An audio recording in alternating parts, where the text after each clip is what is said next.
Yo, welcome back to the Alchemical Life podcast. I'm Abigail. If you don't know me, I'm a strength coach specializing in helping runners build strength, translates to performance. So I've got 6 years of experience training clients from ages 8 to 80, from everyday athletes to guys currently playing in the NFL. My mission is pretty simple. It's help you get stronger, faster, forever through smart training. And today, first I'm going to start with let's pay the dues. Like, subscribe, comment. If you're listening to this, leave a review. If you're leaving a review, make sure it's 5 stars. And also, if you're interested in any kind of running programming, I apologize if you're watching this for banging my computer right now. Then I've got 3 programs for every running athlete possible. I got all the archetypes of athletes.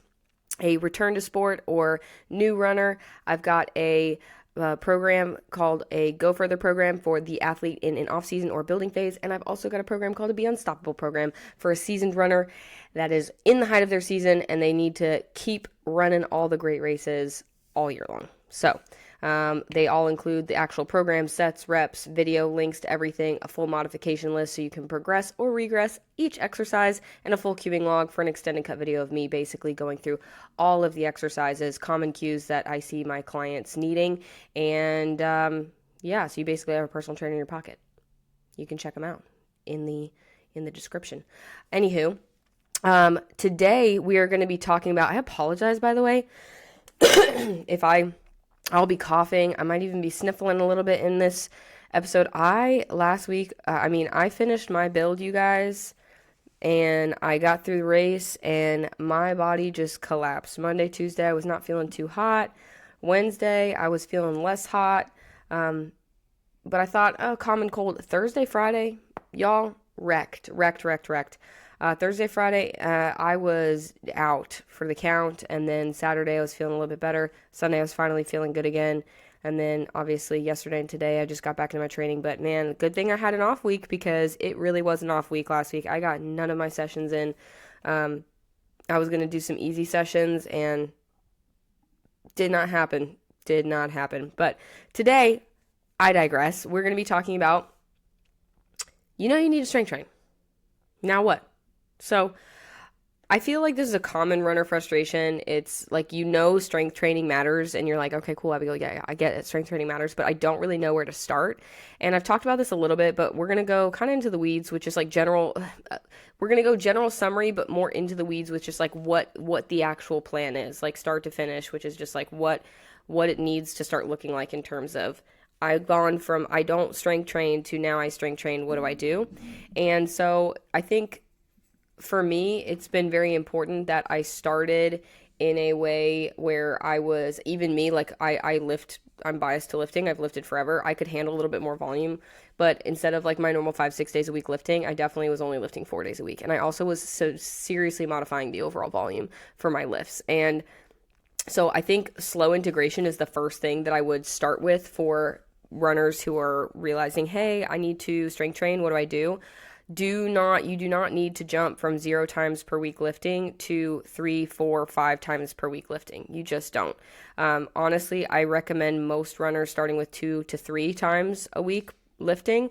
And I think this is important for multiple reasons. One, you're going to go into your training sessions really sore, and then you're going to think lifting sucks and is not good for you. And that's not necessarily the case. It's just like you're throwing so much additional volume all at once, and it's a lot. At the worst case scenario, you actually could put in too much volume too quickly, and so you could get hurt. And then also, I think that there's just a certain mental aspect of like burnout that people experience when you're already doing so many miles per week running. You've already got a lot of volume going in. And then on top of that, you are now adding in another whole 3 half-hour to hour sessions in your training week, and it's mentally can be exhausting, especially if you got like a life, which most runners, like most of you guys do. It's like you've got kids, or you've got school, or you've got work, or you've got whatever, or you got all the above. So we have things to do. Normal integration in terms of timeline is I would start with 2 times a week, and I would run the 2 times a week for a solid 6 to 8 week training block, see how you're feeling, and then from there go into a 3 times a week for a solid 6 to 8 week training block. And usually people can sustain that 3 times a week pretty well. Often whenever I have people going into a taper for a race. I do not taper frequency. I keep them still doing things 2 to 3 times per week, but I'll change the movements around and then also decrease overall volume. So the exercises are less loadable. They're a little bit more drills, moving through positions so that you're still getting that good solid stimulus in terms of position 3 times a week, but you're not loading super heavy. And then also we decrease the sets from 3 sets to 2 sets, for example. The next thing that I would suggest to everybody is you need to find the right program for you. And I'm biased, check out my programs, obviously, but because they're run specific. But that's another common concern that people experience is what program do I follow? Because most of the programs are very generic. They're not run specific. It's just very strength-based oriented. And in some ways, a lunge is a lunge is a lunge. It's why we do the lunge, how we program it, how we load it, all of those things that matter. And so it's not that if you get a basic bare bones strength workout, it's not going to do you any good. It could actually still help you a lot, but there are certain movements in terms of how I would structure them in the training session, how I would have a runner load them, what kind of exercises I would put around those lifts. Those are the things that start to shift and change and mold depending on the athlete that is in front of me, and especially depending on the runner that is in front of me. So not all strength programs are created equal for runners. You really need to consider running specific training, which is you need to account for volume. So a lot of programs also don't account. They're very high volume and pretty high intensity, and so they're not necessarily great for runners. You want to obviously look at fatigue management, and also you want to make sure the exercises are complementary movements to running. So on top of that, if you're getting into more, if you're willing to invest more in a little bit more expensive program, you would look into something that addresses your specific weaknesses or needs. A lot of coaches will offer a one-time purchase customized training plan as well. So if they're a good coach, they'll shoot you over an intake form. They'll hop on a call with you real quick. They'll usually charge you for the call, and then they'll charge you for the program. They're not going to charge you for all the intro stuff that they do and research they do on you in terms of the intake form. At least I don't. Most don't. But then they will put together a full 8 to 12 week, oftentimes, training block for you that addresses your specific needs, because you might have a run specific plan, but if you're going into something and you have a little bit of a hamstring injury, or you struggle with accessing foot pronation, or you have a little bit of low back pain, or you sometimes get Achilles pain on your run, or you've been dealing with consistent calf strains, those are all things that the coach is going to look at, consider, and then change and shift exercises and the loading mechanisms, the volume, and the intensity of the training program for you. So those are things that I would also look at, is just if you're willing to invest in it, get a specific run program designed for you. And the red flags that I would look at in terms of programs marketed to runners are going to be things general programs that are not marketed to runners that are red flags are any more than 8 exercises. This is programs marketed to runners too. Often I see lots of exercises 8, 10, 12 exercises, just so much. I'm usually seeing things 3 or 4 sets, so pretty high volume. I'm usually seeing red flag would be really high repetitions, anywhere from 15 to 25, 30 reps for an exercise, or very, very long time durations. The only time that I would say a long time duration is acceptable is in an isometric of sort, and oftentimes, usually the longer the time duration I'm doing for the ISO, the less amount of sets I'm having an athlete do. So that's something to consider. If you see any kind of excessive compound lifts, so those barbell bench press, pull up, back squat, front squat, deadlift, RDL, barbell RDL, trap bar deadlift, trying to think of what a barbell overhead press, barbell bent over row. If you're seeing excessive amounts of sets, load, or just the actual exercise prescription in a training session, then I would say that's a red flag in terms of programs marketed to runners. Not because compound lifts are bad for runners. I include them. They're important for sure because they're the best things to improve strength. But I'm more strategic in how I integrate compound lifts for runners, and I'm often making sure that the runner has had some experience with lifting if I'm going to incorporate a compound lift, especially a barbell compound lift. So that's definitely something that I would look at in terms of red flag. If you're seeing if you're seeing 4, 5, 6 sets prescribed for one exercise, especially if you have those already like 8, 10 exercises prescribed in a training program, that's a red flag. And then when it comes to accessory work, I am all for training upper body, arms, core, things like that. But if you're seeing like, again, high reps like sit-ups, if you're seeing really high reps hanging knee tucks, if you're seeing like just a bunch of just arm exercises, like a bunch of bicep curls and a bunch of tricep push downs and things like that. Not that arm and core exercises are bad. Again, that I integrate all of those into run specific programs. But if you're seeing those things kind of just thrown willy-nilly into the end of the training session, especially if they're in like a superset fashion and they're pretty high repetition, that's a red flag. If they suggest low rest periods for a training program, that's also a red flag. So those are all red flags to look for in a program. The next thing is I would look at find the right coach. So then the next tier would be, I don't want a program. I really, really am serious about this. I need someone to watch my form, because that's another thing. Like half the time, a program is no good if you do it wrong. So quality of movement is really important. And so that's why a lot of people come to me, and sometimes I'll have it where I'll train them for a little while and then I move them to an online setting. Sometimes I just continue training them in person. Sometimes I have a hybrid option, so they come in with me, once a week or once a month, and then the rest of the time I have an online situation set up with them.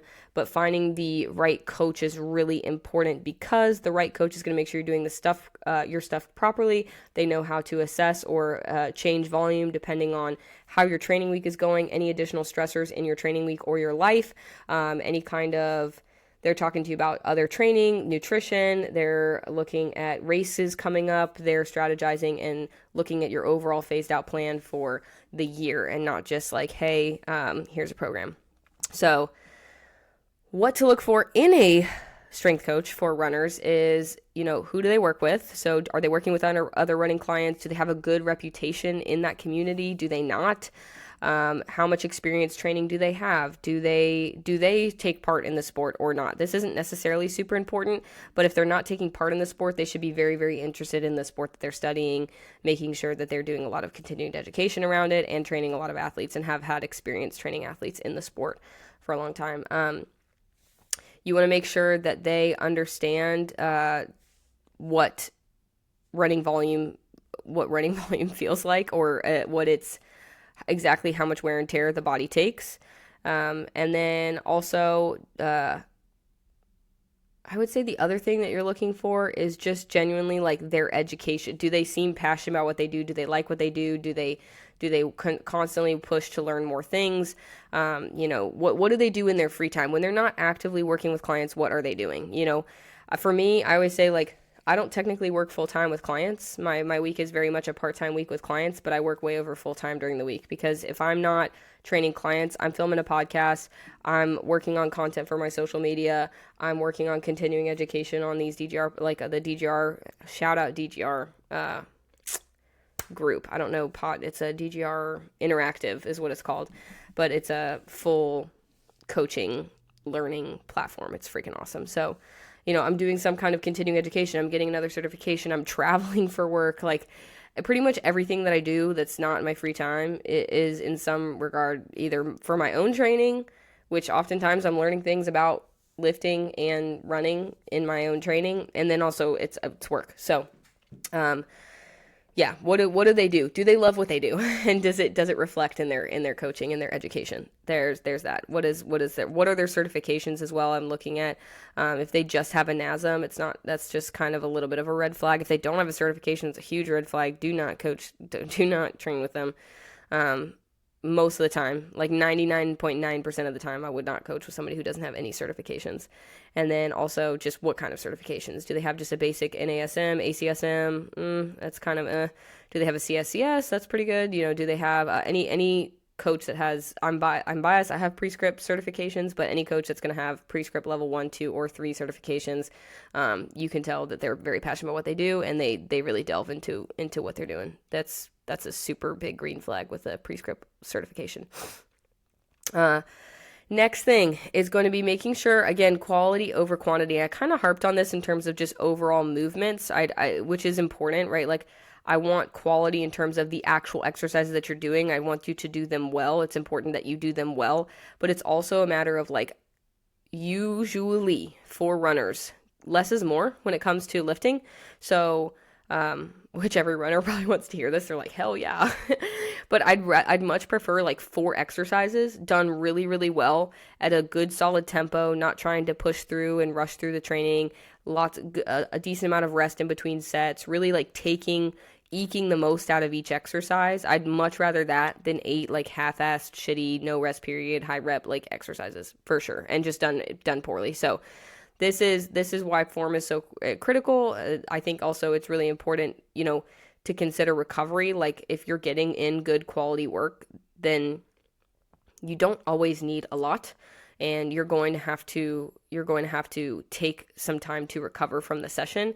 And so if you're trying to get 8-10 exercises of quality, you're going to end up doing more harm than good, because you've gotten enough quality from the 4 exercises, and then you're trying to drive out more. It's just doing too much. It's not necessarily junk volume.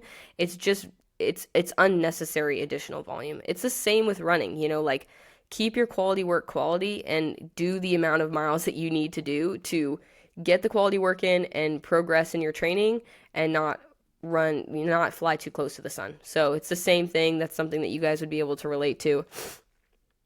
Most of my clients, when they come in and see me, they're doing 4 to 6 exercises, truly.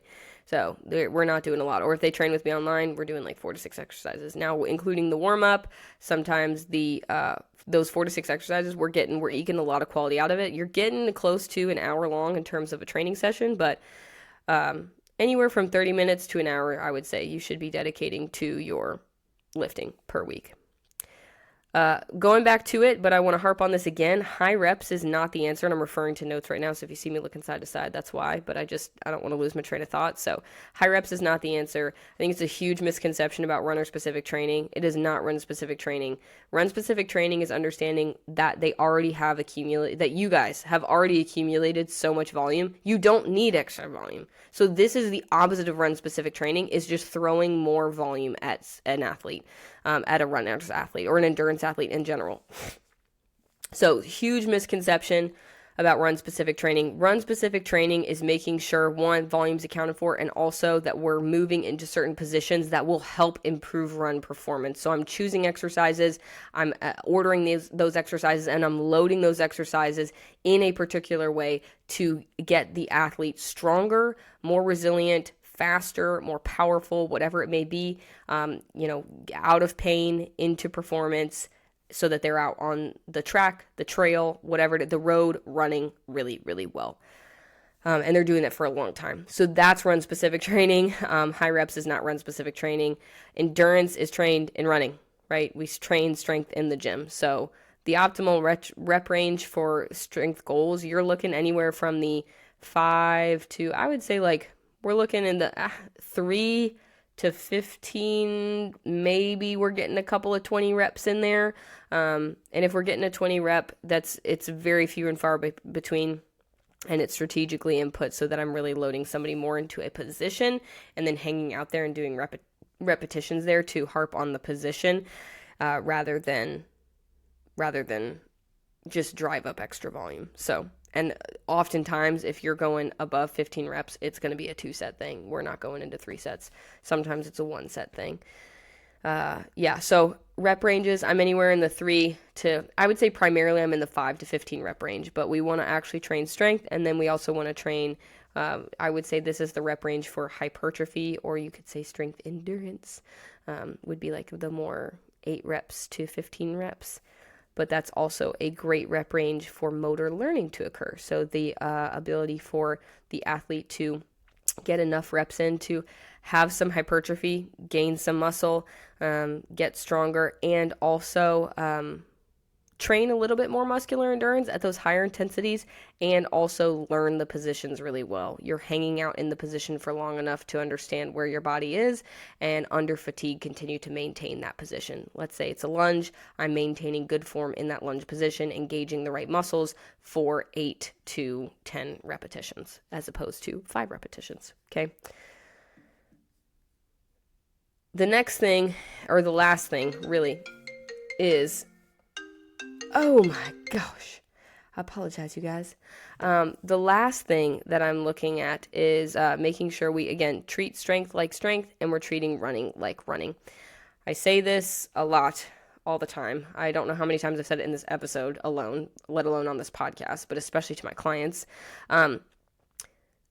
Strength and running are training, you're working different energy systems, like we're working different things, like they're two different things, and they end up coinciding together very beautifully and synergistically, especially when it comes to running. But again, for running, it's like I'm strength training so that I can move better, so I can learn how to move better, and I then move better, and I get stronger in those positions so that I can move better under fatigue. And I can also power whenever I need to elicit any kind of power or speed or whatever. I have the ability to do that without completely just like disintegrating as a human being.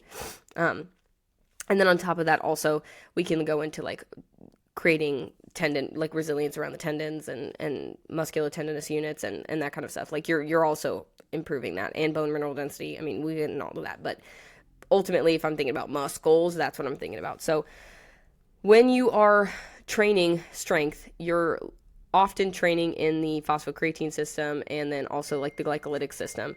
And in the phosphocreatine system and the glycolytic system, oh my goodness, sorry you guys, I really am going to silence my phone here. When I'm training in the phosphocreatine system and the glycolytic system, I'm going at pretty hard efforts for not super long. And when you're using the phosphocreatine system and the glycolytic system is at the start of activity, and also when you need a really hard push. And so you're going to do those things when you run. So having those systems trained, you can do this in running, but you can also do it in lifting. So there's a little bit of carryover in terms of actual benefit, I think, for training those energy systems when you lift. But also, really, truly, it's just they're two different things that you're training, and the strength is going to provide positive carryover to running. But we do need to understand that they're different things. Like, the strength training is going to help your running for the reasons I said previously, but also strength is not running, and running is not strength. It's just like you're going to have a little bit of bleed over. They do beautifully intermesh when done separately as well, especially. But you need to understand that those are two separate things. So trying to essentially drive high reps, drive high volume, and get a runner's feeling, a running stimulus from a strength training session is often not the answer, and it's not going to be helpful, and it's going to be more harm than good. When I have people say, okay, cool, all these things, yes, you've told me the right coach and the right program and quality and good, I know the rep range and I know how many times per week I should be training and 4 to 6 exercises. When do I train during my week? I am so busy. I always stack intensity. So on the hard days, I will have a lift because overall mentally, you're already in a place where you're ready to freaking push. I usually have all of my clients run first because running is the priority. Get a meal in, get some hours of rest in, have like a couple hours of just like do some work, chill, whatever, and then go into your lift, and then have that be your day so that your hard days can stay hard and your easy days can stay easy and your rest days can remain rest days. If you're trying to, that way you can undulate intensity throughout the week, which is really important. You need to do this to elicit proper, optimally elicit progress. But in terms of overall, like if you're going to have this steady hard day, then I'm going to lift, do my easy miles, then I'm going to it can work, and it can work for a while, but I would say it's not necessarily sustainable. And if you're truly trying to get hard quality sessions in, you'll find that you're either one, just not showing up for your lift very well, and you're not showing up even for your easy miles very well. But you get to your rest day and you're just like thanking the heavens of God that you can finally rest. And usually you go into your next quality session and you're just not quite as good. You might not be detrimentally bad, and so for a while you might think you can get away with it, but oftentimes I think you'll find you really haven't gotten away with it. Your progress is, you might find that you're progressing slower. You're a little bit more achy than usual. And I think that's what discourages runners from lifting is they're just like, I'm just achy and I'm just tired and whatever. And when I was just running, I felt good. So keep that in mind whenever you're undulating your week out. I would look at those things and see exactly how you're structuring your week or how you used to structure your week, and maybe consider stacking those intensity days and seeing if that helps a little bit more. But anyways, key points, right? Make sure you integrate slowly 2 to 3 times per week. Find the right program for you. Find the right coach for you. Make sure you've got quality over quantity. Quality is really the big thing that matters. We do not want, easy miles ain't a thing in strength.